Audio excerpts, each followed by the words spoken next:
Come on, Skype. My laptop is like really struggling. All right, there we go. Skype has once again told me that legally I need to tell everyone that you are being recorded. Great, thank you. Yep, that was ideally the goal here.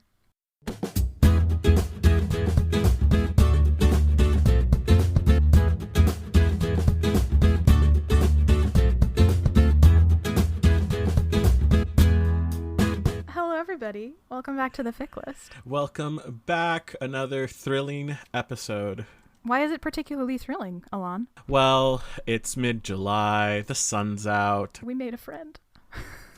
Finally. Is it too presumptuous to call you a friend? Absolutely not. I love making friends with so many people. It's so great. We have a third voice in the studio today, the Fic List Studios, who you may know from the Tiki Talkie. In fact, you may know them better than you know us if you are in the fanfiction realm on the internet, because they are a very popular creator. It is Icaruspendragon, aka Berk, aka the light of our lives, here with us in the Fic List Studios today. Hello. But no pressure. Yeah, Hello. no pressure. Yeah, I'm fine. I'm great. Yeah, no pressure at all. I'm also here. I promised the inimitable Caitlin, who is the third member of the Fic List team, that I would lead with this. Please note that it's all in all caps.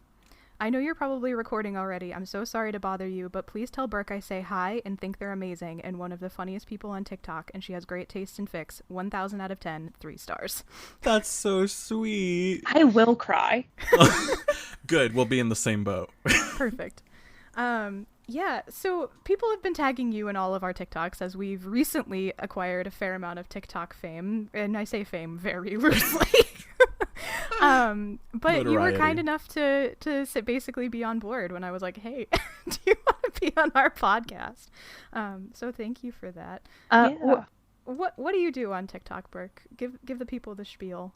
Okay, so essentially, I make a fool of myself on the internet. Great. Yep. Yeah. So I talk about fandom and fan fiction, and when it comes to fan fiction, it varies from like explaining the Omegaverse or talking about Sociolex and talking about fandom history and how everything comes from Star Trek, just anything fandom related, fandom adjacent. I am on it. Mm-hmm. It's one of the things I really appreciate about your content is that you, one, are super grounded in fandom history, which I think often gets forgotten or is easy to forget, especially in a TikTok space, which is predominantly youth-oriented. Mm-hmm.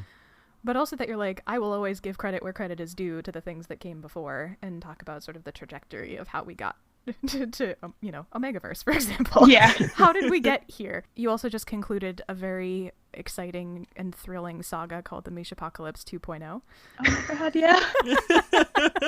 Which I'm excited about. So, Alan, are you at all familiar with Berk's TikToks? No. So I'm just here for you. Listen, if Aaron says that you were gonna be on the show and that you're a perfect fit, I trusted that. I won't lie to you. I was binging your TikToks like in the 5 minutes before this recording. I was like, okay, yeah, okay, that checks out. This is great. And then just to get a vibe. But yeah, no, I'm super excited you're here. And I think that the real reason you've been asked on the show is because Aaron plans to replace me with you. So I'm bracing myself, and that'll be great. That is correct. Thank you for revealing my evil plan. Berk, I hope you know that that's how this is going to go. Surprise. Yeah, you're on a podcast now. No, I was wondering, because I've seen, so the way that TikTok works is like you kind of just get all this jumble of content unless you really specifically go back and go through your like videos chronologically. I keep currently seeing like Mishapocalypse like early videos, which on my For You page, which is hilarious. But it means that I think I've probably missed some of your origin story in fandom.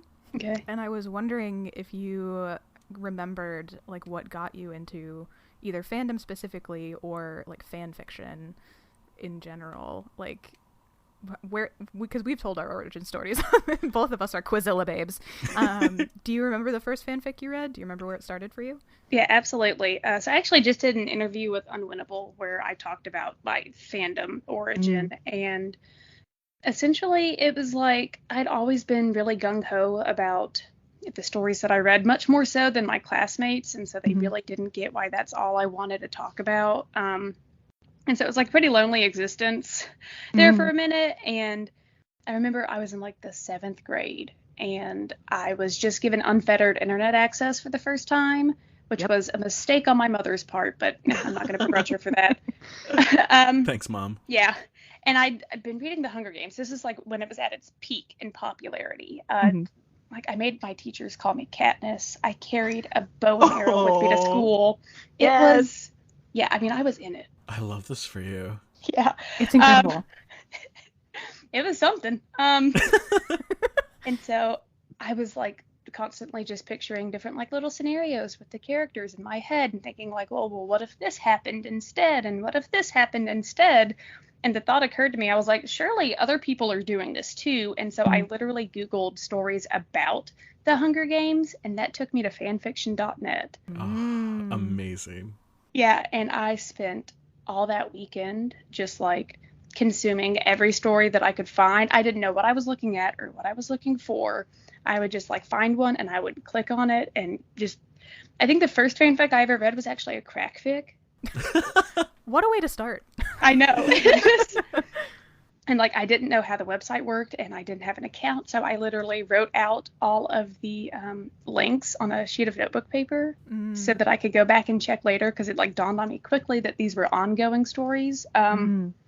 And then I got to school not the next day, but like, you know, that after that weekend was over, and I was like, do you guys know about this fan fiction thing? Like, it's so incredible and it's so cool. And people were I was like going off about it, and they were like, yeah, you're still weird. Oh no. Been there. Yeah, definitely. That's why I didn't tell anyone about fan fiction in my life as a child. I truly didn't talk about it until I met Alan as a full-ass adult. No, but yeah, so I guess I just missed that memo that like you weren't supposed to talk about fanfic with other people. And so I did that, and then I got on Tumblr and I discovered Super Hulock, and I was like, oh, this is cool. Let me watch this supernatural show. And that was the first time I actually experienced like fandom. And you see how that went for me. And here we are. People tag you in videos of various and sundry viscous liquids. Yeah. I'm so sorry to bring that up. It's okay. It's a part of my brand, I think. Yeah, at this point.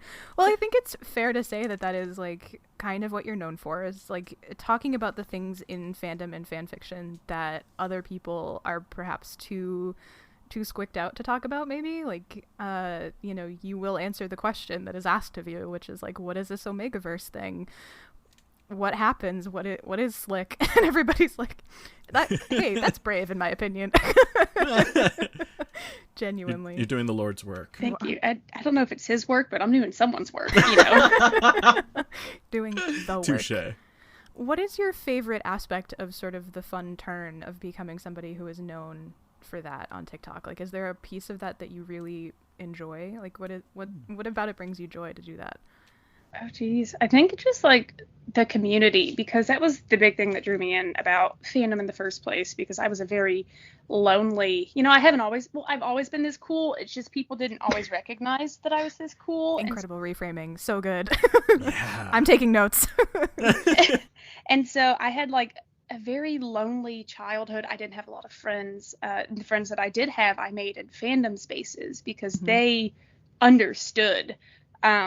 And so just having such a huge community of people who understand, and being regarded as like an expert in something that I was told time and time again didn't matter. Mm-hmm. Like, if I could go back and tell my college professors what I'm doing now, when they were like, you know, I know you want to write your capstone project on fan fiction as accessible storytelling, but like, what if you didn't? And so if I could go and tell them now and be like, yeah, so that thing you said was useless got me to meet my arch nemesis, Misha Collins, and has built a platform of nearly 300,000 people.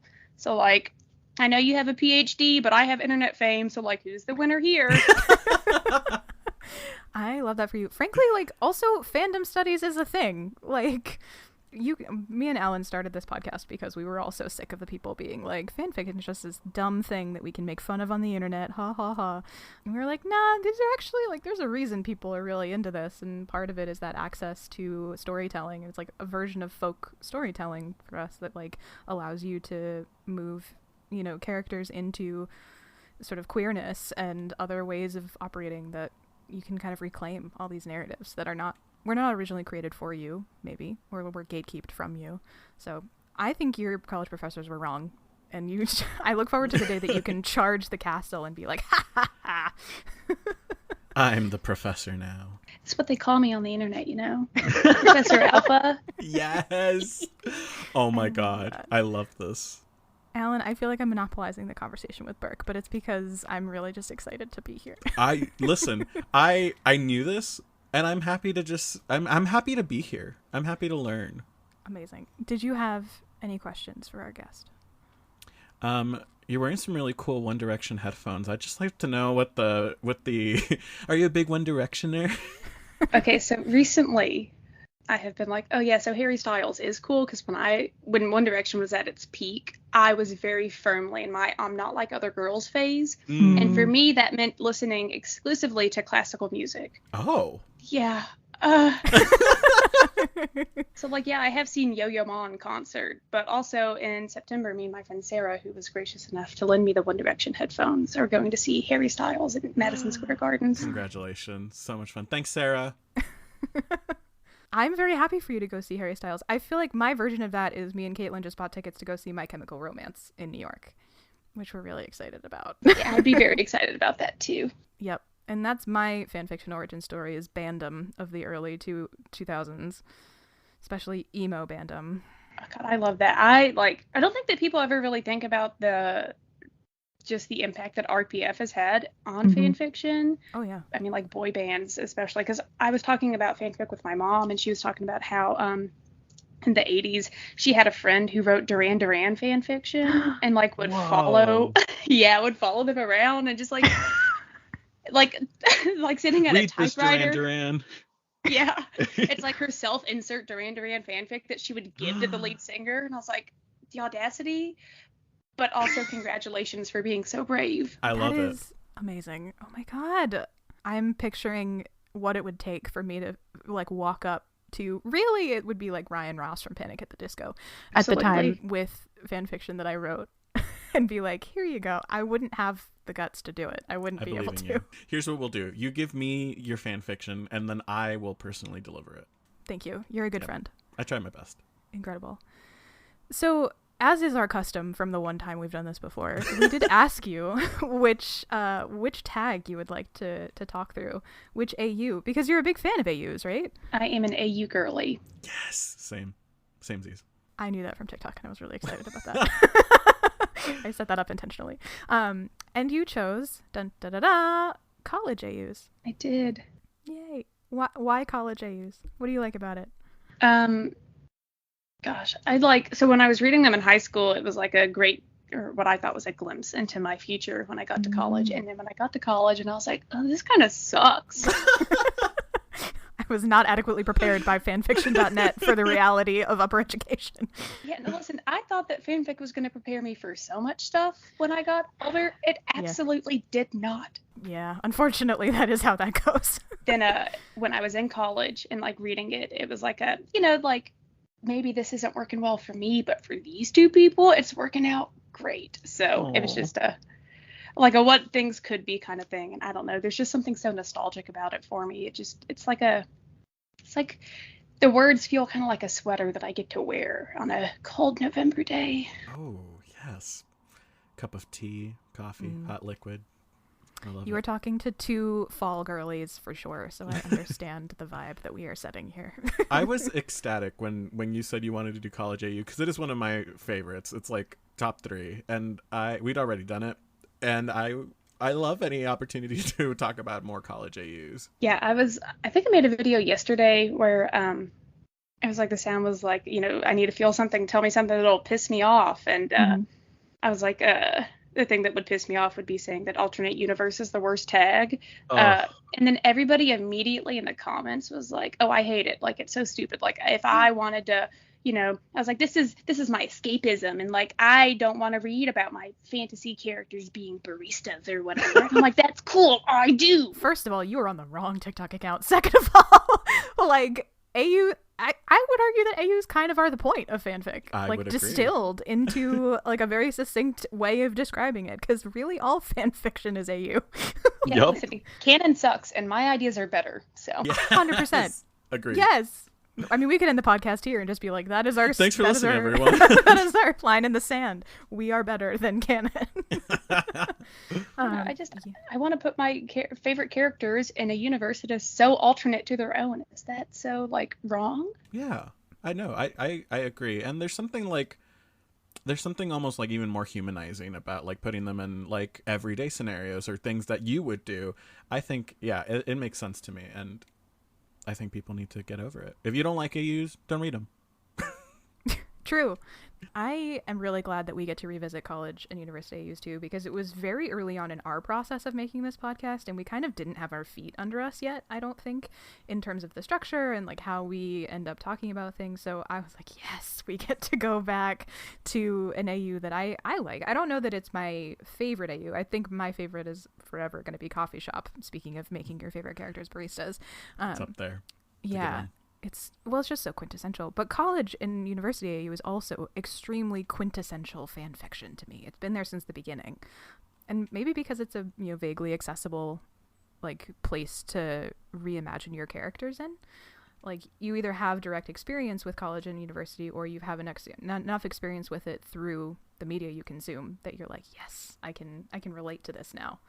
I agree. And there's so much you can do like in the setting of a college AU. Like I think of things like if you had like rival like gangs or something, put them as like rival football teams, or if just give them extracurriculars. There's so many different ways that a college could be used to replug any of your like fandom stuff. Yeah, God, I love it so much. I'm like vibrating with excitement.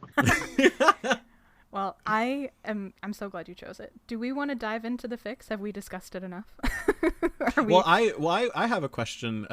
I kind of want to know, what is it about? I'm going to ask you, Aaron. I feel like you've been asking a lot of questions. Now it's time for you to answer some. Fair. How the turntables. Indeed. What is it about college AUs that you like? What do you look for in a good like college AU?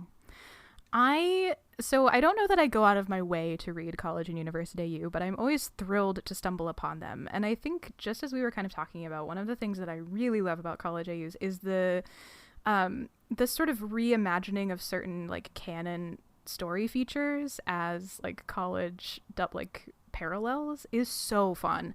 The like rival football team thing, like the enemies to lovers situation, is always going to be enjoyable, right? Like, so taking those like canon tensions or canon relationships and reimagining them in a college space is to me just like, it's a good time. I've never had a bad time, I particularly enjoy anything having to do with theater departments, because that was classic. my college experience, was a bunch of theater nerds. There's a fan fiction in the Magicians fandom that I did not send for this podcast. Thank you. You're welcome, a reimagining of Quelliot as like theater kids, and Elliot is like the star actor and Quelliot is a stagehand, and like I eat that shit up, because like I was a stagehand. It's fine. And I just think the versatility of it is so great, but the relatability of it is super fun. And you can do, again, so much with it. You can go really fluffy. You can go really angsty if you want. Like, you can get deep into the angst in a college AU. So there's just a lot of avenues that it can go. And it's one of those things that, to me, again, is so quintessentially fanfic that I think I feel like every fandom has their sort of like, their college AU. The one that everybody reads and is like, yes, this is it. This is the one. And I love that for us. I do love that for us. I think it's good. There's also so many like it'd be like crossover. I'm thinking like college roommate AUs. Oh my god, forget about it. Yep, and they were roommates. Oh my god, they were roommates. There's also a Quelliot college roommates AU now that I think God. of it. It's like, oh no, I'm going down the rabbit hole. I'm frankly proud of myself that I didn't pick a Magician's fic for this Me episode. too, honestly. It sounds like you had your pick of the litter. I thought about it, but I did it for the last time we did this tag, and I decided I couldn't do that to you, Alan. Did you? Was the last college AU Oh, yeah. Magicians? That's hilarious. I no longer remember. It's dead To be me. fair, our first season was mostly Magician's fic, so... It's, throw a dart and you pretty much landed on a magician's fic that I sent you. That sounds right. I thought that was season 2. I digress. Yep. So, should we launch into talking about some fics? I think so. For once in our lives, we actually prepared ahead of this episode for this, so we have an order picked out, which I'm very excited about. So for those of us who are, if you're coming from, maybe Berk's TikTok and you don't actually know who the fuck we are, which is fair. Oh, true. The structure of this podcast is that we're oh man, should we introduce ourselves? Or have our names been said? Oh, no, they're just who are these 2 voices talking with Berk? My name's Erin. And I'm Alan. And we're the Fic List. We're Party a silly popper. little podcast that we describe ourselves as a book club, but for fan fiction. So we send each other, or in this case, we sent all 3 of us, chose a fan fiction to send to the other 2, and we get to read them, recap them, preferably quickly, and then discuss them, how they fit into fandom, did we like them, how do they work as a transformative entity, all of that kind of fun stuff. We take it seriously-ish. With a certain amount of wink wink nudge nudge, but certainly not shitting on anything, and recognizing that we come from a place of sincerely loving and enjoying fan fiction, and for, in my case, well over a decade at this point. Same. Yeah, because I think I started reading fan fiction when I was 12. Same. 11, and I'm pushing 30. So. Oh god, so 15 years for me. Yeah. So we're Don't getting think there. about it too hard. We're getting there. So yeah, that's the structure of this podcast. So Alan or who you're I think you go first. I go first. Yeah. And I'm talking about your fic, right? Correct. Great. Thank you. You're my rock. I'm glad we figured that order out. Yep. Berk, feel free to jump in if you have commentary. We love commentary. Worm. So we are reading in this episode from Dearest Alan, a fic called Perfectionism by Sanyumi on AO3. Mm-hmm. It is a Song of Achilles fanfic. Yay. Which, I mean, it's not a surprise per se, I will say, but I'm not mad at it because... Listen, the only reason I sent this to you was because Song of Achilles, I think, is my favorite book. And I've only read it once because it so thoroughly shattered me as a human person that I have not had the ability to go back and read it. And I'm trying to gear myself up to go back and reread it, but I was like, we'll start with some fanfic and then we'll go into it. I think that's totally fair. Yeah, I gotta be honest, I never finished Song of Achilles because I knew it ended sad, and I got to some of the sadder parts towards the middle, and I said, I know how this myth ends. I'm gonna save myself. It's truly a harrowing experience, Berk, but God, the way Madeline Miller writes, the language, if do yourself a favor, read the last page because it is gorgeous. Incredible. Stunning. Yeah, I did. I'm really good. bad about reading, if I'm gonna, I don't want to say DNF because that makes it sound like I didn't enjoy it. I did. I'm just fragile. But if I make the decision to save myself some heartache in reading something, I will go and read the end of it. Or if I want to make sure everything turns out okay, if things get kind of hairy, kind of dicey, I do read the end of it. And if it doesn't turn out well, then I will DNF. Yeah, that's smart. That's self-preservation. I love it. I feel like you and Alan are on similar wavelengths about things. Kindred spirits. Yeah, here I am being like, give me the suffering. No, I am a gremlin about that stuff. Give me fluff. Yeah, I'm an angst baby. So much stronger than I am. I think Yeah, I who just does? am a little bit of a masochist in that regard. We don't have to unpack that any further than that, though. That's not this episode. Yeah, that's for a later date and maybe my next therapy appointment. So this fic, by comparison, is quite floofy. I quite enjoyed it from that perspective because it is about art student Patroclus? Patroclus. Mm-hmm. Thank you. And soccer player Achilles, which is fucking incredible. Just the premise of this, god tier. Pun intended. It's so good. The summary of this fic, and it really does give you a great insight into this fic. The summary is fantastic. Is Patroclus stared at his drawing often, studying the lines, the details, finding faults immediately. Not in the man himself, but in the inadequate way Patroclus had captured him. Achilles was like a stream of sunlight through the clouds, there one moment and gone the next, impossible to capture.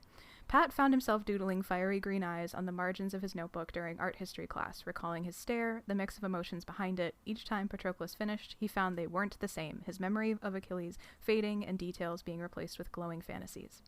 Having a crush on the subject of your life drawing class probably wasn't very ethical, but Patroclus couldn't tamp it down if he tried. Achilles was too stunning, too invasive. He demanded attention. Pat wondered what Achilles did outside of volunteering for art students, if he was an actual model who posed in front of cameras or strutted on catwalks. Patroclus had to know. So good. It's probably the one excerpt summary that I was like, yes, I'm on board. Yeah, it does what it set out to do well. It gives you the summary. Yes, it is in the fic, but also like it's that's what you get. Yep. Berk, there's a running joke on this podcast that we don't care for excerpt summaries. That's crazy. I love those. Really? Really? Yeah, the fic that I'm writing right now, that is my summary. It's just an excerpt. It's the first like few lines of what I wrote, and I'm like, yeah, that's good enough. You know, I think that's fair. Here's my thing. My thing with excerpt summaries is that sometimes I don't mind them if they add like a little or. Like, give me a summary of what it is. Because if it's like, oh, you know, Patroclus woke up on Sunday and thought, this is hell. And that's it. I'm like, then I have no idea. I don't read the tags famously. That's on me, which I understand. But, Yep. You know, it's my podcast. I get to have an opinion. I will say there is an or slapped in the summary of mine. So Perfect. I love that. They're so fun. It is so fun. And it's such a fan fiction thing to do, too. Yeah. So I took notes. I'm so proud of you. Thank you. I am, of course, but my Google Docs. Oh, no. I'm not signed in on Google. Oh, no. So here we go. We're going to try this without notes. Erin, this is really unprofessional. I'm so sorry. We're going to do the best we can. By comparison, Berk, Alan might be famous for not reading the tags. I'm famous for my summaries going on way too long. So we're going to try to do this in like as few steps as possible.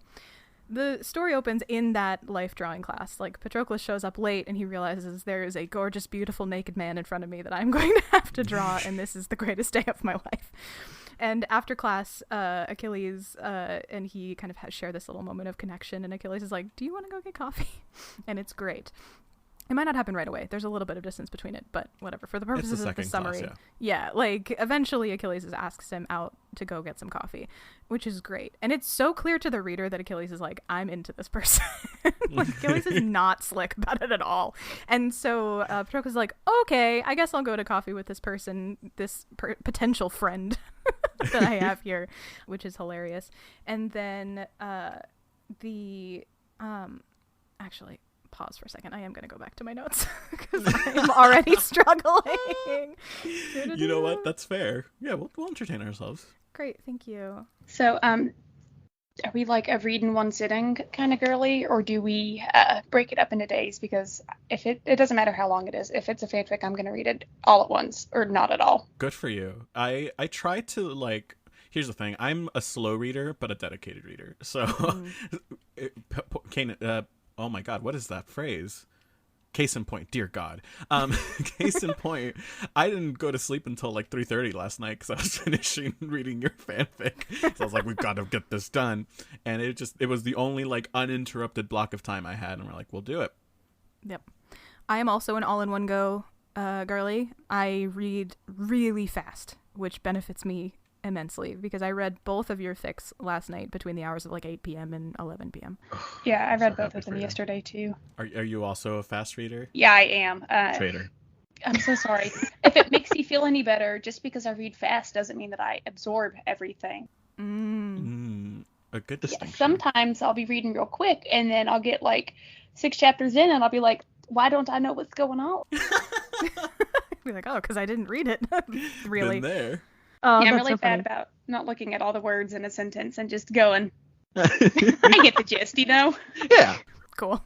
I get where this is going. That's hilarious. All right. Plot summary take 2. Try again. Because I actually wrote out numbered bullet points for my plot, God, and now I you feel are like I so need to on read top this. of it. Yep, I'm going to read this and it's going to be great. All right. Plot point number 1. Achilles is the nude model in Patroclus' life drawing class. We've established this. Point 1A. He is very attractive. 2. They hit it off after class one day, and Achilles invites Patroclus out for coffee. Patroclus is a little oblivious, but there's obvious chemistry. Very sweet. They start texting all the time after this pseudo date goes well. Like, they're clearly hitting it off They exchange numbers. They start texting.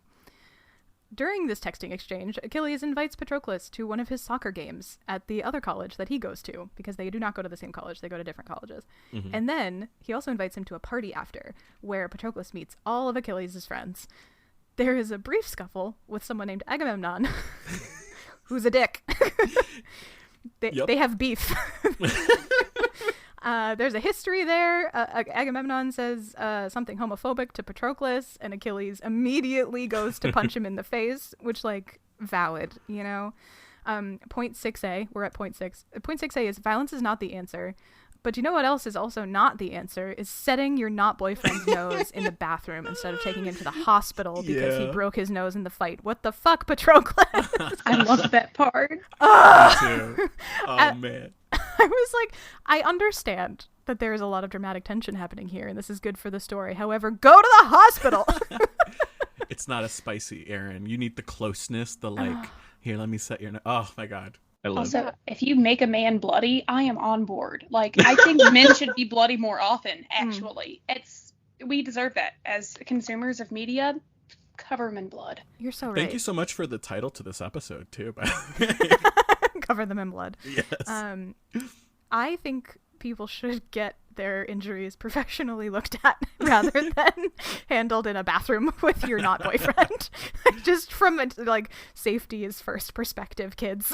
But that's what happens. Patroclus sets his nose in the bathroom, and again, the chemistry is building here. There is a little brief bit of angst that happens after that, where like they don't text for a while. Like it's truly like a hint of angst. Mm-hmm. And then Achilles shows up at the cafe where Patroclus works one day, and everything is back on like Donkey Kong is what my my notes say.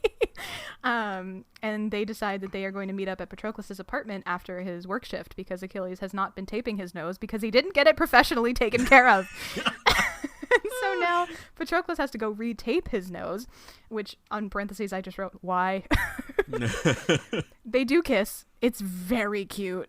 They have a moment where they bump noses and Achilles is in a lot of pain, which I was like, yeah, I was waiting for that one. It's real sweet. And then from there on out, they're boyfriends and we love them. And that's the summary of this fic. Congratulations, Aaron. Those notes were worth waiting for. Thank you. I've decided that I just need to have notes forever. I love this. Yeah, this is great. This fic was so fucking cute. Wasn't it? It was so sweet. Achilles is like so in love with Patroclus, like from the jump, and Patroclus is like has some insecurity issues from high school and whatever, and is just so oblivious. But like it's the trope that's going around of like Achilles may have fallen first, but Patroclus falls harder. And vice versa. I actually think both of them fall harder. And it's really cute. I will say it's very tonally, just from like the structure and the like type of writing, different from the previous fic you sent me in this. It's not as poetic, but I still like loved it. I had a great time and I still enjoyed myself immensely. It just wasn't the same level of sort of poetic as I think the original is, and the fic that we talked about in a previous season was mimicking or embodying. So it was kind of nice to have something that was, I guess, I hate to say normal because that conveys a connotation that I don't mean, but more like prosaic text. I really enjoyed it. It made it more accessible to somebody who doesn't know any of the background. I still came to it and really enjoyed the dynamics, and I got the sense of the dynamics from them in a way that was really accessible. So and I would say that was one of the biggest reasons that I went with this fic. Was I thought that the characterization and particularly like the relationships between them were done so well, like from book to fanfic. Like the adaptation was so faithful. Like Achilles being ready to like hurt someone that like said something bad about baby Patroclus is so in line with what he would do. And like there's this concept where Patroclus and Achilles are talking about why Achilles like plays soccer and whether he wants to keep doing that. And Achilles is like, well, I'm good at it, so I'll do it. And Patroclus says, oh, so you just, you like being like seen, you like the attention.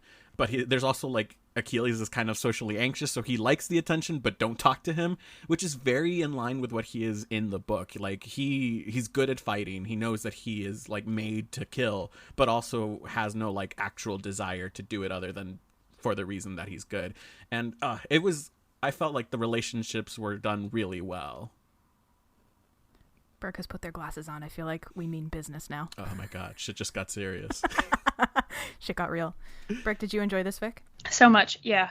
It was, God, just like the writing of it was so beautiful and it felt so flowy, and I like how there wasn't like any build up like to the beginning. Like it felt like the story started as soon as I started reading it, and sometimes you read things and it's like, yeah, you got to take a couple of chapters to get into it and to get established, and like it's not necessarily getting thrown into the action, but it's like being plopped down in the middle of it and just being able to run with it and understand. And I think that takes a really special kind of writer to be able to do that so effectively, especially when you don't have a super great handle on the source material, like for the reader. And it was just incredible. It was so cute. Had me giggling, you know. Nice. Had to take a couple of laps around the house. Yes. Kicking my little feeties, you know. It was good. I love that for us all. Can we also talk about, like, I don't want to say I should get, like, extra credit, but, you know, if it's... I did also squeeze in, like, a sports AU, a cafe AU. You did. Artist AU, yeah. You got it. That's another thing I really appreciated. I was trying to think of, like, what do I think about when I think college? Or, like, what do I like to read in, like, a college AU? And it's, like, a variety of things. It's, like, being, like, the cafe, you know, where they all hang out, or, like, the second job, and, like, going to classes, but also the sporting event. The house party. It had everything. It ticked it off. It ticked boxes for me. You can win this episode, Alan. That's okay. Well, I mean, let's we wait haven't until gotten through the rest yet. But, we've got two more, but I feel like I a strong contender. Yeah, I think this was really, really great. And it does check a lot of boxes. There's a really great barista moment, which, as established, is great for me. I'm happy as a clam. But yeah, there's all kinds of fun stuff wrapped all into a very quick read, to be fair. It's 6 chapters, but it's not a very high word count. So it was a quick and enjoyable read too, which I think that has really been our vibe for the last like season and a half. We keep sending each other stuff that is pretty quick to get through, because I just don't think we have it in us to like really commit to long stuff, which is a hilarious bit of foreshadowing, because we do have a guest episode planned in the not too distant future with another person who has already said you're gonna read a like 200,000 word epic. Yeah. You're like, why would you do this to us? Well, here's the thing: those. We've been doing short ones to save up to do the epic. Right. But yeah, so I really appreciated that this had such a it was so smooth to read, and it was so enjoyable to read that it went by quickly and just was so great. I had a grand old time. Nice. Berk, I feel like Erin's like really nice when you're here, so I think you might just have to be a regular on the show. We can arrange that, yeah. Excellent. Yeah. Love that. Great. You're welcome back anytime, to be fair. Fantastic. So the joke of this podcast, too, is that we do rate our fics on a scale of 1 to 5, but the ratings are meaningless. Like, there's no rubric. It's truly just how we're feeling in the moment. Are we hungry at the time? It'll therefore change influenced tomorrow. By hunger. Yeah, so it's like, it's a silly thing. Like, you should not take it as word of law. But I would easily give this like a 4.5. It was so good. It was so Yes. fun. Yeah. That is so high for Erin. I love it. It is. That's a normal person 5. I'll take it. Oh yeah, I was about to say that fic was a 5 for me. Yes. Yes. Like, you know, I don't want to say like I hand out like 5 stars like nobody's business, but if I enjoyed something marginally, I'm like, yep, 5 stars. I'm going to recommend it to everyone. I love it. That's a great way to live. Yeah, but this was like a true 5 stars, you know, like there was nothing I read in that fic where I was like, oh, but what if they tweaked it just a little bit, you know, like, oh, this was nice, but it'd be better if they did like XYZ. No such thing. It was perfect. And it was perfect. That's all I have to say. Yes. Whew. Well, this was lovely. Goodbye, everyone. I think I can retire. I was like, I've gotten my validation. I can leave now. Exactly. Incredible. Yeah. So that's 1 down, 2 to go. Let's go. Oh We're God. doing remarkably well on time. Just pointing that Don't you out. jinx it. Well, yeah. Well, hang on. Knock on wood. Okay. Who's up next? It must be Berk. Yes, it is Berk. I believe so. I am opening up the fic on my phone, which is it's one of 264 fanfic tabs open on my phone. Yes. Berk, no. Close your tabs. No, because the fic won't be there anymore. You think I use the bookmark feature? Oh, Berk. As someone who also doesn't use the bookmark feature, I can't knock you, but Y'all. Well, first of all, you can probably find all of all of it in history. If you have an AO3 account, you can find it in history, which is helpful. But You think I bookmarks log are in so every time? useful. Stop it, Alan. AO3 is there for you and your needs. Let it help you. Does anything about me say that I am organized in any capacity or another? You know what? I'm not going to answer that question. I know the bookmarks are useful, and I see like people sort their, fics into different bookmarks, or they'll like say things in the tags of them. Categories, yeah. Yeah, I've had an AO3 since July of 2013, and I have 22 bookmarks. Yes. We have entirely opposite experiences, because mine I got in like the January of 2014 and have approaching 4,000 bookmarks. How Erin finds anything in that. And a good library. number of those have been deleted over time. Like, I know for a fact that there are a bunch that are gone because I go to look for them and they're not there. So it was more than that at one point. I don't know. If I can't see something, then it doesn't exist and I forget about it. So that's why I have to have 260 plus tabs open on my phone. I mean, I don't see all of them, but I'm aware of their existence a little bit more. I have the object permanent skills of a doorknob. I'm like an infant. If you take the fic away from in front of my face, I will forget about it. It's gone. It never existed. No, never did, and never will again. Oh my god. I love you. You're great. I'm glad I could facilitate this new friendship. Yeah, let's get ice cream after this. Oh my god, yeah. I love that. Okay. You can come to Erin. Thanks. I'm lactose intolerant, but I appreciate it anyway. I mean, me too, but like that's not going to stop me. I'll bring the lactate. It'll be fine. Heroes. Look, God couldn't stop me, and neither could my dad. You think a little dairy's going to stop me in my tracks? Good God. All right. Oh, Okay, man. so I did, as aforementioned, I'm not really an organized kind of gal. So we're just going to be going off the top of my head, which is how I do most things. So, yeah.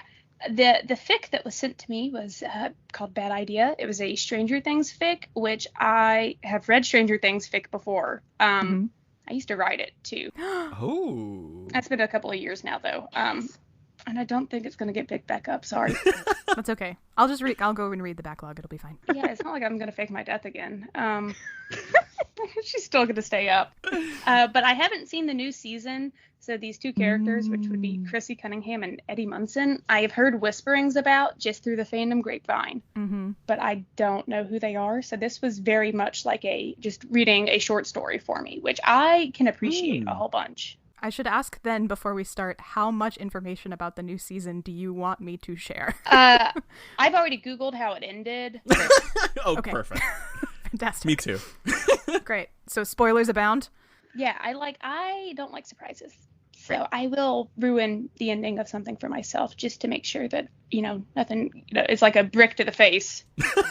Delightful. All right, so the summary for this fic is, she blinks, the cool air hitting her face. She didn't even notice she was walking out of the club, pushing past people until she could finally breathe again.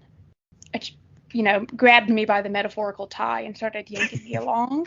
I was very excited to see who this was about and where it was going.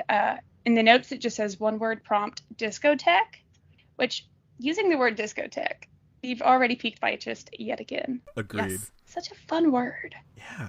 But yeah, it was 2 chapters. The summary is this Chrissy Cunningham character who I don't know about from canon, but do know about from this fic is, like Golden Girl, Girl Next Door kind of thing. And she is miserable in that existence and goes to club, discotheque, meets this Eddie Munson character who, yet again, I don't know from canon, but do know from this fic, and he's like the forbidden fruit. He's a badass. He's got the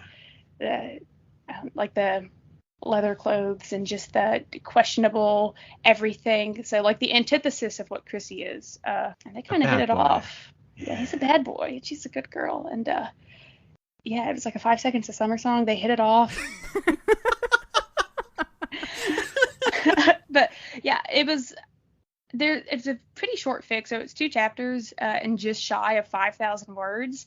And the amount of story and just like exposition that was fit into these less than 5,000 words was really, really impressive to me. And I like the challenge that writing, these like kind of almost one-shots presents, or just like these ficlets, because it's really interesting to see what authors think are important details to the reader, and like what they can, I don't want to say skimp out on, but like what is, what an author assumes a reader is just already going to know, so they don't have to include it in the fic. But I really enjoyed this one. I didn't know exactly what was going on, just as I don't know these characters, but looking at them as like their own fully fleshed out characters of this author's mind was pretty cool. I enjoyed it a lot. I don't know if it's going to encourage me to go and watch season 4 any sooner, because I'm balls deep in my supernatural hyperfixation. I don't know if I'm ever going to get released from that anytime soon. I think that's really valid of you. Yeah. But yeah, this was neat, and I thought it was a really interesting take on the college AU, as the college AU aspect of it is that they are college-aged college students living in a college town, but that's it. Yep. Like all of the action happens outside of the classroom, and it doesn't even really get mentioned. But I think it was neat, like I don't know, just the dual perspective, the 2 chapters. I don't know, it's just I genuinely enjoyed it. It was refreshing. I was Nice. very nervous. I was like, I gotta impress Berk. I gotta do this. I gotta make sure I pick a good fic. And you did. Thank you. Well done. I've gotten my validation for the day. I can leave now. So speaking of hyperfixations, I have cycled through a couple of them recently, but now I am deep in love with Eddie Munson from Stranger Things, which makes perfect sense for me. It so tracks. But yeah, I'm actually more of a Steve and Eddie shipper than Eddie and Chrissy. But when I Googled college AUs, or when I put in college AUs into AO3 in Stranger Things, this one came up. And I was like, yep, this is it. This is the one. So I was willing to abandon my ship and take a ride in a different dinghy for a bit. Not the dinghy. So, yeah, I fucking love Eddie Munson. And I'm upset at his fate. And so I feel like we just had a lot of missed potential, and Alan will attest to this, that like missed potential is my middle name in terms of like what ships grab me. Yup. I'm the one who's always like, they fucked up, let me fix it. So yeah, I went from really Quelliot to like every other missed opportunity fic ship in the internet. So I'm so glad that you enjoyed this. I had such a great time reading this one. And yeah, it does have a lot of story for being so short. Mm-hmm. Alan, did you watch Stranger Things at all? I didn't ask you before this time. I just dropped it in your lap. Oh yeah, that's okay. Here's how I work, Berk. Is that I'm the person that doesn't watch anything, so I go into fan fiction blind. Sometimes I'll do some research. I'll go to the wiki. I'll try to figure out a character's like backstory. And I did that for this because I was like, there's 2 characters. I knew Eddie Munson. It's hard to miss Eddie Munson on social media. I was like, okay, Yeah. I've got an idea of who Eddie Munson is. Who the fuck is Christy Cunningham? Yeah. Looked her up, read her fucking like wiki entry, and all I've got to ask is, Stranger Things fans, are you okay? Because holy shit, that is what happens to that poor girl is horrifying. It is bleak. Spoilies. But yeah, and so then I went from reading that to this, and I was like, okay. So I really liked this. I liked the, like what Berk was talking about, is like it feels more like a short story than like fanfic. Like really, like it's just there was such a great like atmosphere about it, and it's like so in like the universe that they built was wonderful. And I liked also too that it was a college AU that wasn't necessarily in college. Not really, because I like the college AU vibes, but I liked that it kind of talks about like the weird transition going from like being a high schooler and feeling like you know what you want to do with your life, feeling like, oh, I've got my life set as a senior in high school, like I'm 18, I'm an adult, I know how my life is going to go, and then coming into college and kind of realizing, oh, life doesn't work that way, and kind of having to grapple with the reality of that, which I think that this fic addresses really well in the character of Chrissy. I felt so sad for Chrissy the whole time. Like the first whole chapter was from Chrissy's point of view, and was just her being like, I am miserable a lot in every aspect of my life. And I was like, girl, get out of there. Like, damn, bitch, you live like this? Yeah, exactly. She's talking about how she knows her boyfriend like is cheating on her, and she's at the club with her boyfriend, and her boyfriend's trying to feel her up, and then she's like, no, and he goes off to find someone else. I was like, Chrissy, you don't gotta take this girl. Know your worth. Pick your head Get up, out of queen. Your that. crown is falling. Exactly. This is an anti-Jason Carver account over here, because like, wow, fuck that boy. Her boyfriend in canon is equally as garbage, if not worse. So. Oh no, that's awful. He's a dick. He leads basically the Satanic Panic Brigade trying to hunt down Eddie Munson for shit he didn't do. Classic. Yeah. Ugh, and he's also John. like, people are really like, the online discourse about this is like wild to me, but he's like so clearly racist against Lucas. And it is like, it's again with like the Billy Hargrove thing where it's just like people are not picking up what the Duffers are putting down. Like, it is clearly racially motivated how he treats Lucas, and it's rough. So yeah, fuck Jason Carver. Fuck Jason Carver. Yeah, I thoroughly enjoyed this. Yeah, here's the thing. I don't think that I was necessarily in the right headspace when I started reading this. And so I was like really bummed by the end of the first chapter. I was like, oh my God, I need to run away. I need to start over. I need to change. But yeah, I loved the whole like lost souls kind of finding each other aspect of it. It was wonderful. The second chapter was really endearing. It was so the second chapter is told from Eddie's point of view, the morning after he and Chrissy have, hooked up, or shared their first night together, and it's them trying to figure out what now, where do we go from here, and Chrissy's pretty like sure that she wants to take that leap with Eddie, and Eddie is scared because he's like, well, no, there's no way that she would ever, and relatable, I feel like that's a very human thing that everyone goes through at one point. But I love that it worked out for them, and the literal, like, the last paragraph is them like is perfect in my opinion. It's talking about, at one point, like, Chrissy says, I want to stay in your bed forever, and then he's like, I can't do that. And the last paragraph starts with, she does not in fact stay in his bed forever, but she comes over often, and he visits her in her dorm room, and it just goes on. Like, you get your little epilogue moment in such a cute and like organic way. It was lovely. I'm so glad you enjoyed it. It was cute. It like made me like shake my phone a little bit, like when you see something too cute and you want to hurt it. Oh, absolutely. Or scream into the void. Yeah. So real.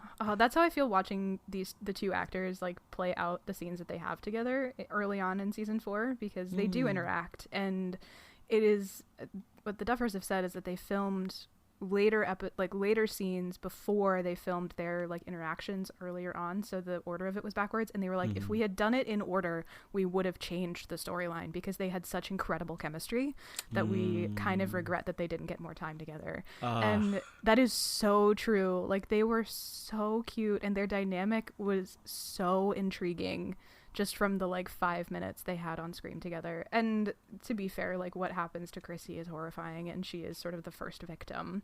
So, and Eddie witnesses it, and it's awful. So it's a deeply traumatizing next few steps for them. So I think that's why I really gravitated towards this fic, because it takes all of the bad things and kind of fixes it. Yep. Well done. Yep. Berk, if you had to give this a rating 1 to 5, what would it be? It's gonna be 5. Yes! I'm a simple girl. Alan, how do you feel about it? I would give it a 4. Oh, rude. That was my listen. I was sad a lot. Okay. That's not the fanfic's fault. All right, it lost a point for being sad. Fine, fair, whatever. And where was the college? Oh yeah, I also really didn't. I again kind of skirted the assignment. I was wondering if you were going to bring that up. Well, I was going to, but you're lucky that Berk talked first, because Berk brought up the I like the idea that it was them college stage, but not necessarily in college, and I was like, oh yeah, I guess that is a really interesting dynamic to kind of explore. So they gave you a perfect out, so I will not, But yeah, I was going to give you grief for that. But let's not make this a habit, Aaron. 2 episodes in a row. Hey, this one at least has the tag. It's true. This one, it's in there. Yep. Last episode, it didn't even have the tag or the phrase in the summary. No, you fully just said, fuck you, and chose something else. Hey, if it works. Yeah, we got through it. It's all good. It's true. I'm just glad y'all didn't hate it. I love this fic. It was so good. I reread it a lot. Oh, good. I'm glad.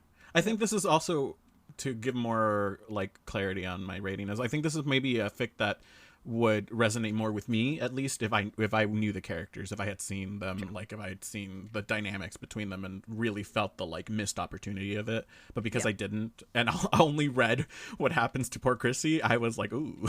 Yeah. So, yeah. Fair. That was it. Woohoo. I'm done. Well done. And with that, dear listeners, we get to talk about the true star of the show. What we all came here for, really. It's true. We know. Yep. Berk's fic choice. You can't see me, but I am wiggling with excitement. It is amazing. And Alan bravely stepped up to the plate to recap this particular fanfiction. I salute you, friend, because I was not prepared to do it. Thank you kindly. I have not taken up taking notes. As I mentioned earlier on this episode, I was reading this at 3 a.m, so there was no time for notes, only feelings. So here we go. Buckle in, everyone. Let's see how this one goes. The fic that Berk sent us is called "And This Your Living Kiss." It's on Archive of Our Own, and it's written by Opal_Bullets. It is a supernatural Castiel and Dean Winchester fic, and the summary reads: "Only a very few people in the world know that the celebrated and reclusive poet Jack Allen is just Kansas mechanic Dean Winchester, a high school dropout with a few bucks to his name. Not that it matters anymore. His life has left him so wrung out he never wants to pick up another pen. Until, that is, a string of coincidences leads Dean to auditing a poetry course with one Dr. Castiel Novak. The professor is wildly intelligent, devastatingly handsome, and just so happens to be academia's foremost expert on the poetry of Jack Allen."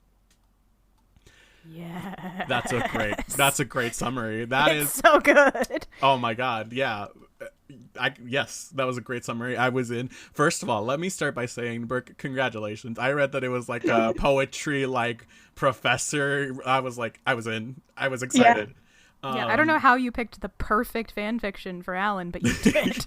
You really, really did. I was like, oh my gosh. This is the preface to say I have not seen Supernatural. I know no other characters other than Sam, Dean, and Castiel. So I thought so too. I did look up Missouri because I was curious on the wiki, and then there might have been someone else, but it wasn't relevant. I was just curious. So that being said, I don't know how all of it fits into the fandom. I'm going to call it Candom now from now on. It is Candon. Yep. Great. So this fic starts in Kansas with Dean kind of having a reckoning with realizing he's not living for anything. He's a mechanic, doesn't write anymore. His family is far away, and he comes across a copy of Howell's I don't know how to say this word, facsimile? Facsimile? No clue. But basically is a version of Howell with all of the like manuscript like notes, all of the different edits. And so he has this realization that poetry is like a craft and not just something that someone is supposed to be naturally good at.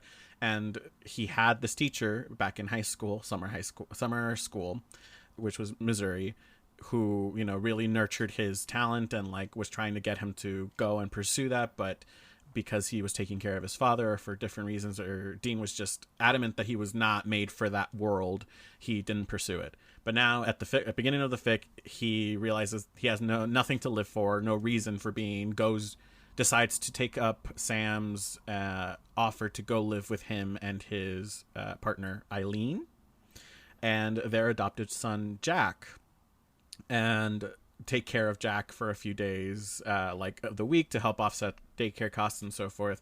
So he moves over there to that town, and he knows that it's within driving distance of the college university that Missouri is currently tenured at.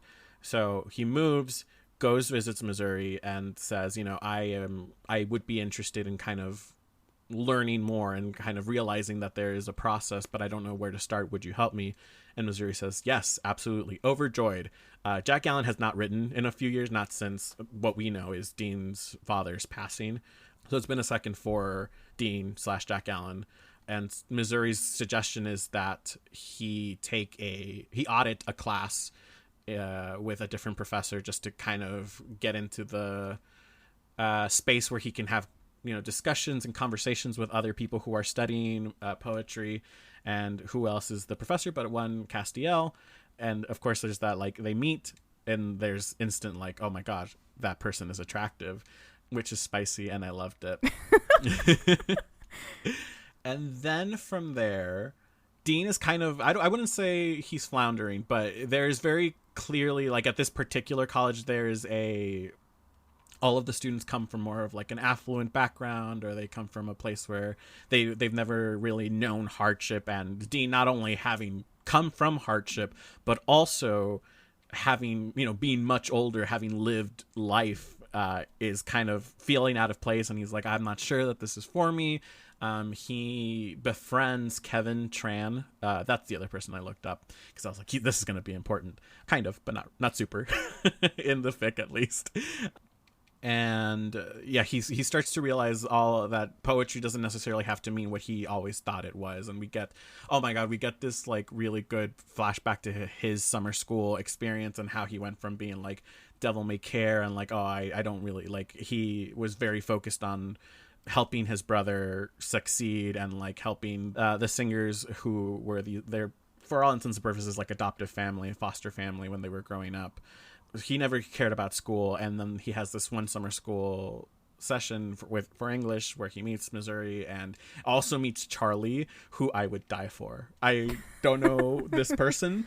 I've never seen like a face. I didn't see a character, but man, I loved Charlie with all of my heart. And it was wonderful getting to see how Dean started to connect. They were reading Jack Kerouac in the English class, and On the Road was his mom's favorite book, and he lost his mom, and so this was like a really like painful but like really cathartic experience for him. And he started to realize, there's a world in literature that can open up things, that can make life change. And he gets into poetry, gets into Allen Ginsberg.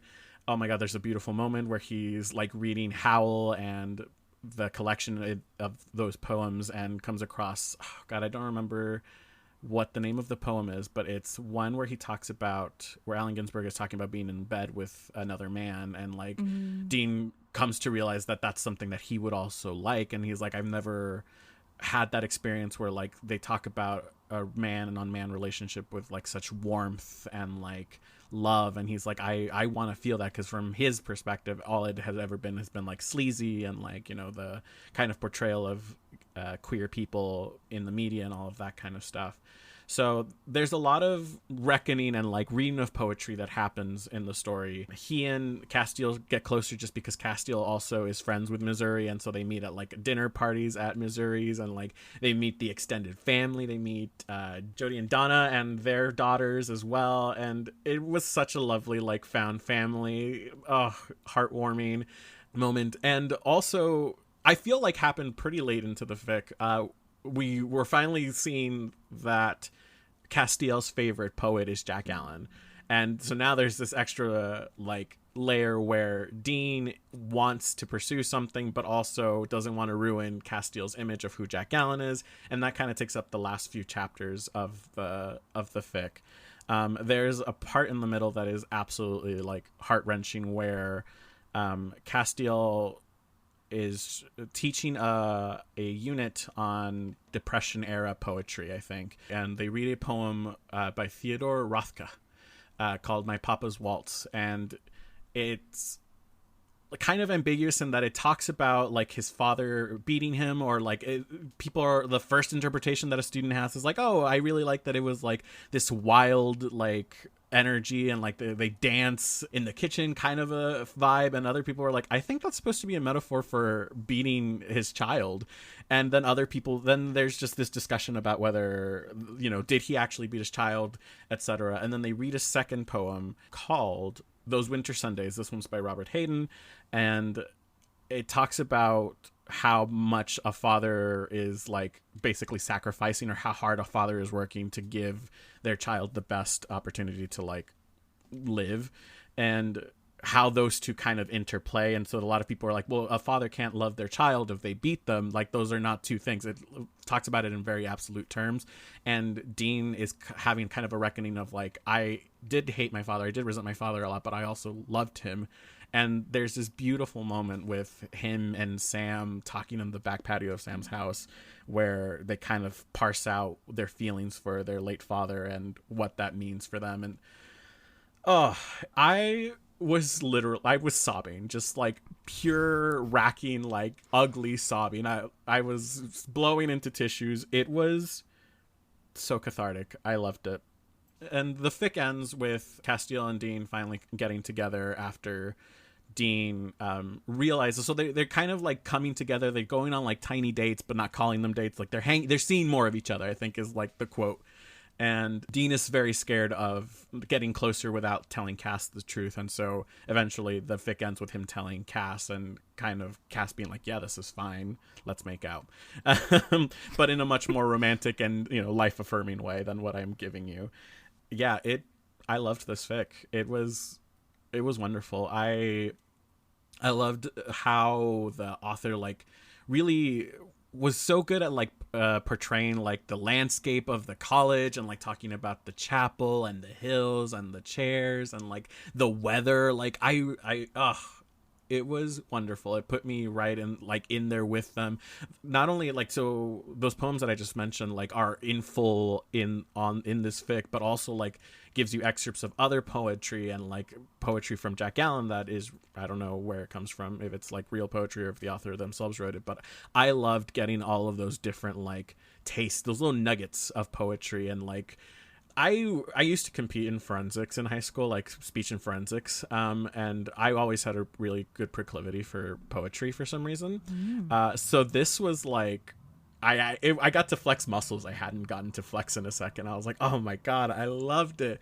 And the thought process of like an artist having to, like Dean's, like if I had to boil it all down, like Dean is trying to grapple with the fact that he thinks that an artist needs to suffer for their art, or like that a certain amount, like an artist can't ever be happy, and he's not sure that he wants that. And kind of seeing his journey through it and figuring out like life is a balance, it doesn't have to be one or the other, was really beautiful to me. I thought that the fic addressed a lot of nuance in a really beautiful way. Wow. How do you even like follow up with that? That was so well done, Alan. Oh, thank you. I felt like I stumbled the entire way, so that's good. If you were stumbling, then I'm just a corpse in the corner somewhere, because that was so good. Before we let Berk go deep into their joy of this, I also really, really, really love this fic, and I have zero knowledge of Supernatural. Mm-hmm. I've always been really intimidated by Supernatural, and I will Agreed. be very honest with you. Like, when we do this podcast, we kind of intentionally stayed away from Supernatural fanfic. One, because neither of us know enough about it to speak about it with any sense of authority or knowledge, and I feel like one of us has to know the thing, right? Otherwise, it's like, even if it's just sort of like a balance, like, even if Alan knows nothing about what I'm talking about, or if he sends me a Naruto fic, and I'm like, what the fuck? Then, like, there's a balance there that works out. In this case, neither of us know enough to speak with any authority, and the fandom, rightfully so, is extremely protective, especially of Dean and Cass. And so that's not a hornet's nest I particularly wanted to kick, and it didn't intend to, like, would never want to. So I feel like love that you sent us Supernatural fic, and anticipated as such. I had a pretty solid guess that that's how that was going to go, and that we can have basically a fandom expert, or close to a fandom expert, or just a fan in general in the room to give us the perspective that we so desperately need to talk about this with any sense of validity. I'm so grateful. But yeah, I loved this fic. I do kind of feel bad that like we have cut ourselves off from the Supernatural fandom in that regard, because clearly there's some really, really rich fic out there to explore. That was my first thought as soon as I finished. I was like, fuck. Yep. How much more are we missing out on? Yeah. It was so good. I loved every minute of it. I had such a great time. Berk, are you hanging in there? You okay? Yeah, I'm giddy. This is really good for me. Fantastic. Oh god. So why'd you send us this fic? What do you love about it? There you go. Here's your opening. So it's like it's like a less traditional take on a college AU, because it's still very much a college AU, but it's not college-aged students. It is, fully fledged adults with jobs and lives and what have you. Not to say the college students aren't, but like this is a very non-traditional kind of college setting. And also just the professor/student trope without being like a gross imbalance of power. I thought that was a really good representation of it. And just the fact that Dean is, if you make any character anywhere ever a writer, you have me sold. Dean Winchester, my baby girl, you have me sold. And making Cass a professor was so genius. And of course, you guys don't have the canon to go off of, but this is such a true representation of both of these characters and like the best parts about them and also the worst parts about them. Like, if you look at the tags on that fic, one of them is John Winchester's A+ parenting, and that is so apparent in this fic. And there's also, like, Dean just has incredible self-worth issues, and you see these time and time again in canon, and it never really gets resolved in canon. But, like, from the very first moment that Dean and Cass interact in season 4, episode 1, Lazarus Rising. Oh my god, that's the name of the... Oh, oh Yep. my god. Yeah. Kill me. A puzzle piece just Kill clicked into me. place for me. Okay.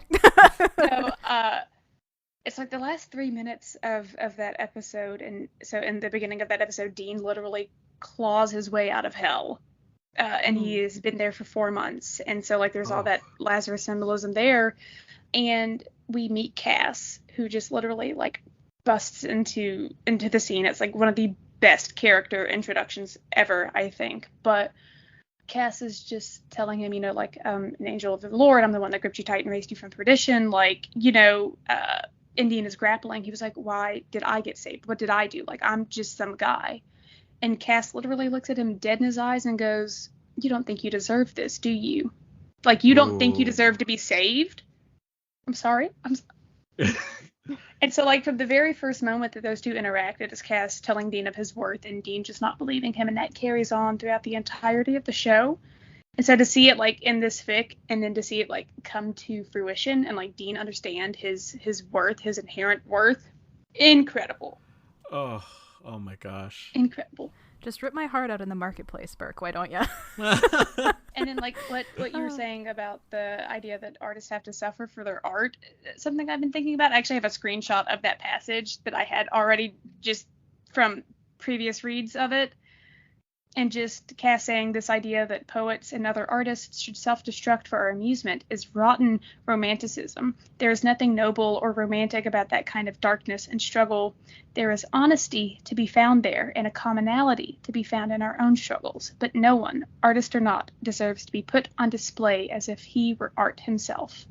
The idea that someone isn't a true artist unless they suffer horribly is a terrible lie society tells itself. Wow. Chills.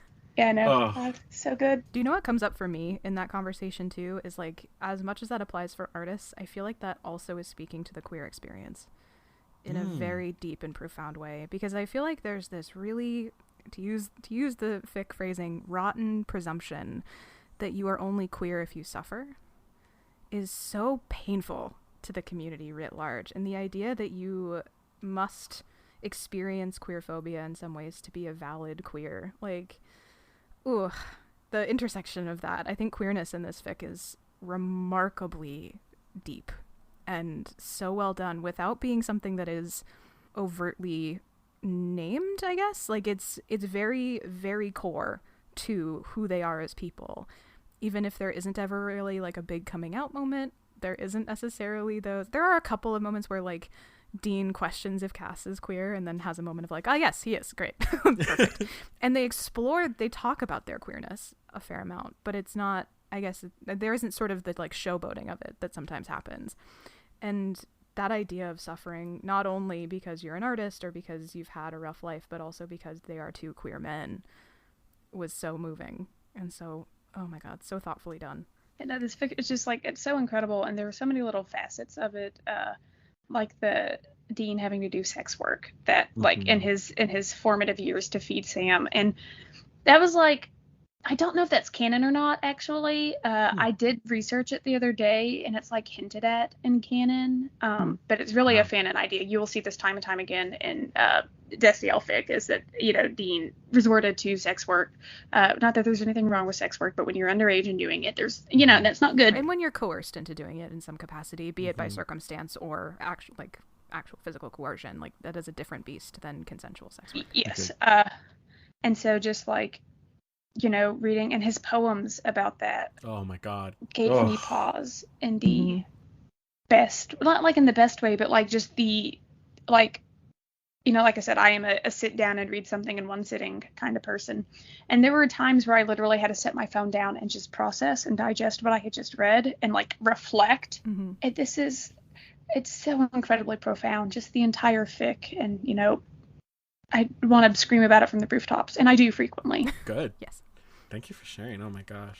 Frankly, we're happy to give you a platform to scream about this fic from the It's rooftops. That's really what this episode was about. Was like, give Berk a platform to scream about whatever fic they choose. So I don't take notes, as was evidenced, but I do like to get clips sometimes of like language or like passages that will just like floor me, and I need to like talk about it. So I'm gonna read two that I got from this because they were just incredible to me.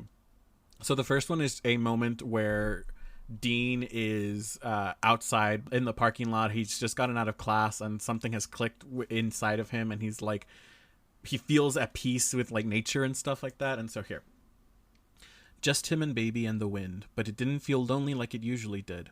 Alone, yes, but not lonely. Alone like there's enough room for the self to expand to its full breadth and height, like the thing that makes you inside is actually monstrous in size, multi-headed and many-eyed, sharp and soft in equal measure, and only during times like this can it stretch its wings, and it feels good. You breathe deep, you expand, and it feels good. I feel like I have that every now and then where like you're just you feel right. Like, sometimes as someone who's, has mental illness and like struggles with insecurity and all of that kind of stuff, you kind of wade through the world with like a filter and you're like, okay, yeah, I don't always feel at home in my body, or I don't always feel like I'm the most healthy in like mentally, but that's okay. That's just, I'm working on it. And there's just some moments in life where like it clicks and it feels like, no, I am right. I'm exactly who I'm meant to be. And like, you feel like your autonomy, my therapist would say, your autonomy really like expand and you feel at one with the universe. And to have a fanfic mention that, where I've never seen like talk of that moment. And then right after, like, and it's so brief too. He's literally standing outside next to his car, and then Destiel like comes and drops a ton of papers, and the moment is gone. And he like tries to recapture it and isn't able to. And I was like, that is so fucking deep and so human, like to have that moment where it all clicks and then to not be able to reaccess it immediately. It was disarming. I loved it. And then the second one is literally at the very end. Dean has given his poetry to Cass to read and has made the revelation that he's Jack Allen, and it's the moment like when they're like, what's gonna happen, that moment of like possibility. He allowed the moment to stretch, hang over them, letting it sit in an unmoment between what was and what could be. I mean, come on. An unmoment between what was and what could be. Chef's kiss. Oh my God. Alan, Beautiful. I could watch you and listen to you like just read these passages and then scream about them for the rest of the afternoon, honestly. Maybe we'll do a spin-off. Yeah. Second episode. I mean, obviously I agree. It is so stunningly well written that it's just kind of stupefying. Like, I almost regret binging it in one evening because I knew I had to get it done, and I had a timeline because I was like, I gotta read this before we record. But I feel like I didn't give it the space that I needed to really like. I was doing the thing where it's like you kind of skip a paragraph here or there because you just are getting through it. And I look forward to revisiting it and really sort of basking in the prose and basking in the poetry of it, because it is poetry unto itself. Like, the fic itself may be a prosaic thing, but there is just such deep lyricism and poetry to the writing that really is evocative of what it's trying to get at here about artistry and what that means. And yeah, it's just stunning. There's a rhythm, there's like imagery, it nails it so well. It's a piece that like demands to be experienced rather than just something you can read like with like 80% of your mind. Like, it like demands to be experienced, and it was so good. I was not prepared to cry as much as I did that night, but man, was I a better person for it. Yeah, it has, I don't want to say like an unassuming premise, but you sit down and you read this and you're like, oh, this is going to be kind of like not fluffy, but like it'll be a fun read. And it is a fun read but you will question yourself at the end of it. Mm-hmm. And like, so I was an English student, and so I studied English literature in college, and I think that's another part of why I like this particular fic so much. And I, naturally I studied poetry. I was never a big fan of it. I just kind of thought it was pretentious and self-serving, and like, sure, there's an art and a beauty in saying things in this flowery way, but why can't I just say what I mean, And so I don't know, never found any poetry that I was like particularly, jiving with. But after reading this, I was like, oh, so there is an inherent beauty in the way that we describe things. And like, there is a eloquent and just wonderful way that we can articulate our thoughts to the universe. And so I started attempting to, write out my own thoughts and feelings more similarly in like a poetic way, as opposed to just, getting them out. And that's been really beneficial for me, and to the point where the folks that follow me are like, so when are you dropping that poetry book? And I'm like, it's a great question. When are you dropping that poetry? I don't know. You heard it here on the Fic List first. The release date is time. But yeah, it's just like the way that, and like there have been several fanfics throughout the course of my fandom career that have completely changed the way that I look at a certain thing. Mm-hmm. And this was definitely one of those. Yeah. Absolutely phenomenal. This really brought me back. For me, poetry has always been somewhat inaccessible as well until I found Mary Oliver. And so I read a lot of Mary Oliver while we were sitting with my Nana in hospice. And so the scene where Dean is with Karen in the hospital during chemo, and she like gives him like a play to read that resonates with him for the first time, and it is about a woman who's like dying of cancer, and he has to like reckon with that. I wasn't prepared emotionally for what that would do to me. Because he writes his first poem after that, and I was rereading the fic today, and I literally just read that part, and I've been reckoning with the idea of death recently. And so that was like not a gentle brick to the face, but not like a hard brick to the face, it was like abrupt, but not like in an ouchy kind of way, if that makes any sense. Yeah. It was just like an kind of moment for me. God, it's just, this fic is so good. I agree, and I think that there's something to be said too. I think this is going to be a fic that is so rereadable, because I feel like if you read this in like 2 years, you'll find something new to latch onto. It's such a deeply human like story that like some different facet of it is going to like strike at what you're feeling or what you're going through at that moment. Ooh. Oh boy. It was okay. Oh my god. Great. Like Thank you for breaking the tension, Ellen. It's what I'm here for. It's what I'm paid the big bucks for. A lot of people assume that it's my favorite fic with how often I talk about it. It's still not my favorite. It's my second favorite. If that tells you anything about the work being done in the supernatural fandom. Wow. Jesus. Wow. I'm going to need you to send us the first one, because I want to know. Absolutely. I can do that. No problem. Next collab episode. That's what we'll do. Oh my god, exciting. This one's a tattoo shop AU, so. No! Yes. Berk! What the fuck? I want to do a tattoo shop AU episode so fucking badly. I'm just giving you your excuse. Yeah. True. Oh my god. All right, great. Sorry, I didn't mean to really fully lose my shit just then. I mean, I like that we asked Berk to come on here, and then Berk was like, yeah, also here, let me change your lives forever. Yeah. We should have known, honestly. We should have known that that's what was going to happen. Alan, do you dare rate this fic? I mean, it's going to be a 5. How can you go any lower on that? Yeah, you can't. I mean, obviously, this is a 5. Duh. It was done? Yep.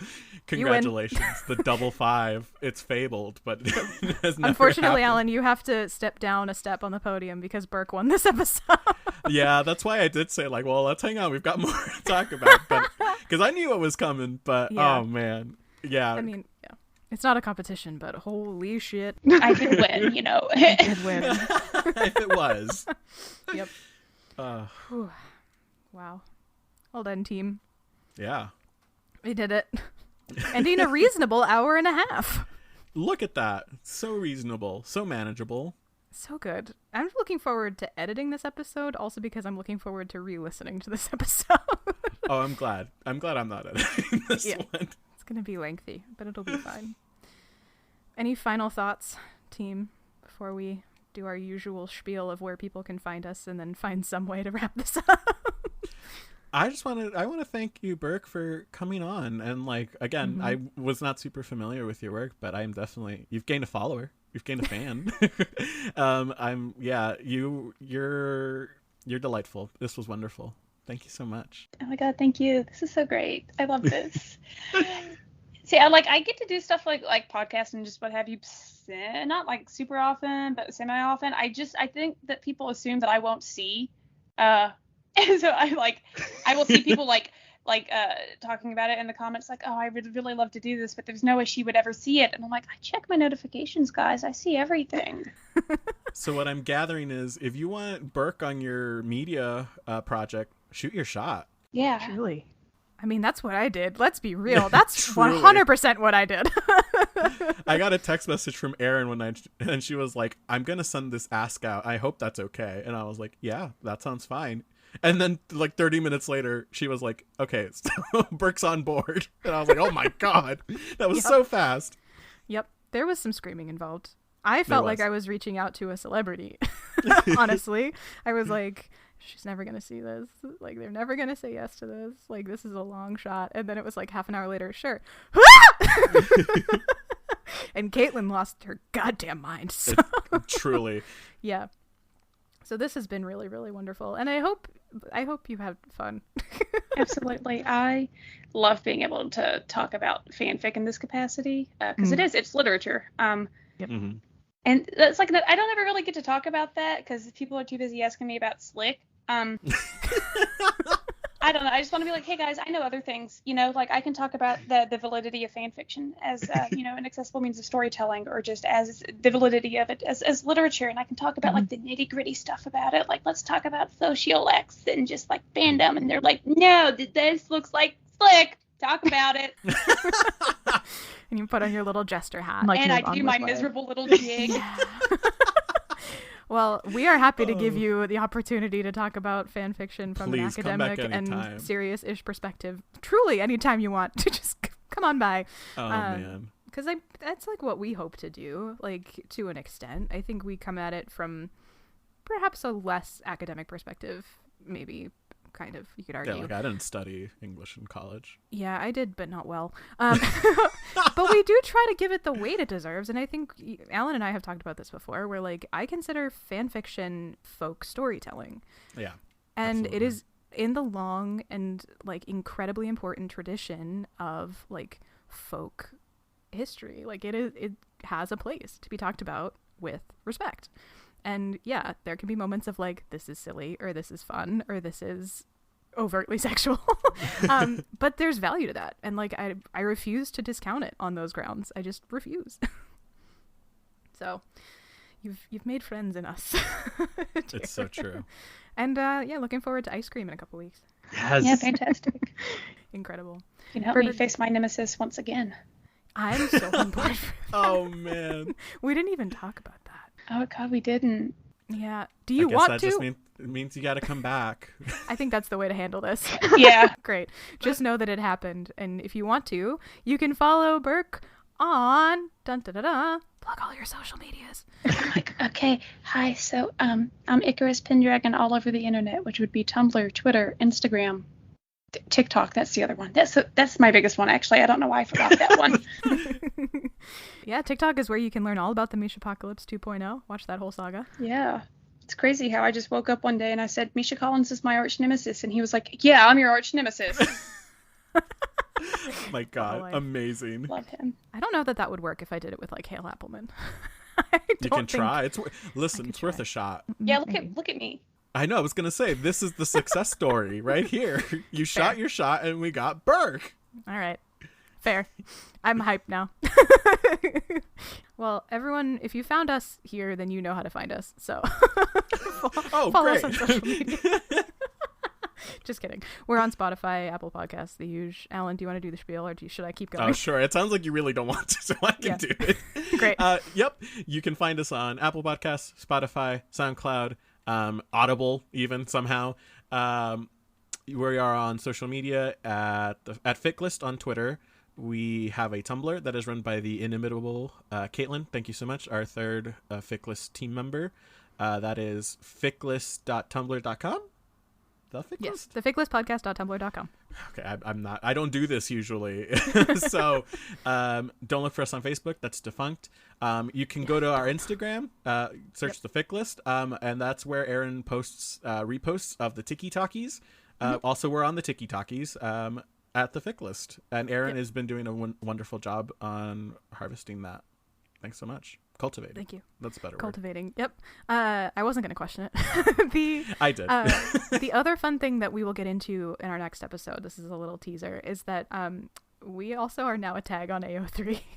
Oh, true. Yeah.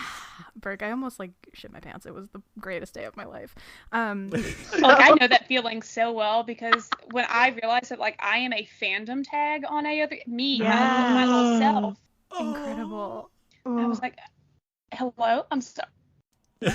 People writing fanfic about me will never not be bonkers, but in the best way. Somebody wrote a fanfic of me and Castiel getting stuck in an elevator together. Oh, and we just hang out. My God, I'm on board with that. So that's hardcore. Amazing. And they made me a playlist to go along with that fanfic.